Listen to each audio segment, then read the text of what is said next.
Hello সবাইকে, চলে এলাম অ্যানাদার একটি ভিডিওতে। ভিডিওটি ঈদের দিন সকালবেলার, তাই সবাইকে ঈদ মোবারক। মূলত আজকে আমি আর মুজাহিদ ভাই রান্নাবান্না করতেছি।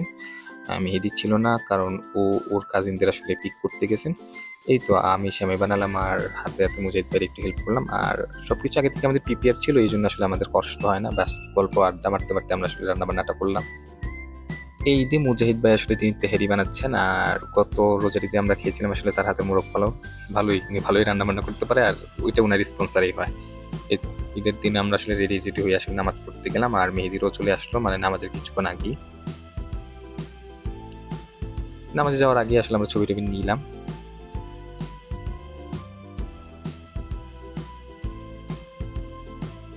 এখন দেখতেছি ভাই নামাজে সবাই দাঁড়ায় গেছে, নামাজের সময় হয়ে গেছে, তাই সবাই দিলাম একটা লম্বা দৌড়।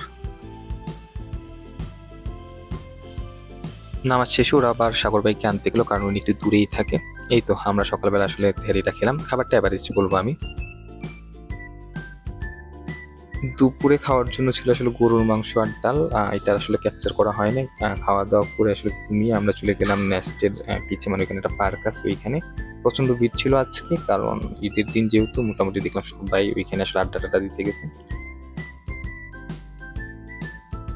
রাতে আমরা আসলে প্ল্যান করেছিলাম আজকে রুটি আর গরুর মাংস যেটা ছিল ওইটা খাবো, যেহেতু দুপুরে হিউজ পরিমাণ গরুর মাংস ছিল, এইটাই আর কি। তো আসলে রুটি পাওয়া যায়, তারপর আমরা আসলে প্রিফার করেছিলাম আজকে আমরা আসলে নিজের হাতের বানানো রুটি খাবো। তাই আটা নিয়ে আসলাম আর আমি আসলে রুটি বানাতে বসে গেলাম। এই তো প্রায় 45টার মতো আসলে রুটি বানালাম। আর কোরবানি ঈদে আসলে গরুর মাংস আর রুটিটাই আসলে বেস্ট, ওইটার কম্বিনেশনটা আসলে খুবই ভালো হয়।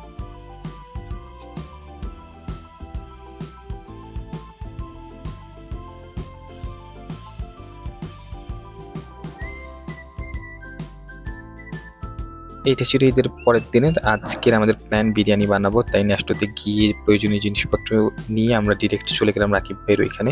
আর রাকিব ভাইয়ের ওইখানে তো আমাদের আড্ডা দেওয়া হয়, ওইটাই আমাদের আড্ডা দেওয়ার জন্য বেস্ট একটা জায়গা। যেহেতু 15-16 জন, তাই রান্নাবান্নাটা আসলে মেহেদি করতেছে, because he is a master chef. আর মানুষ যেহেতু বেশি, তাই আসলে আমরা আলাদা আলাদা 2টা কুকারে আসলে বসাই দিলাম।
হইলো এবার আমাদের আসলে খাওয়া দাওয়ার পালা।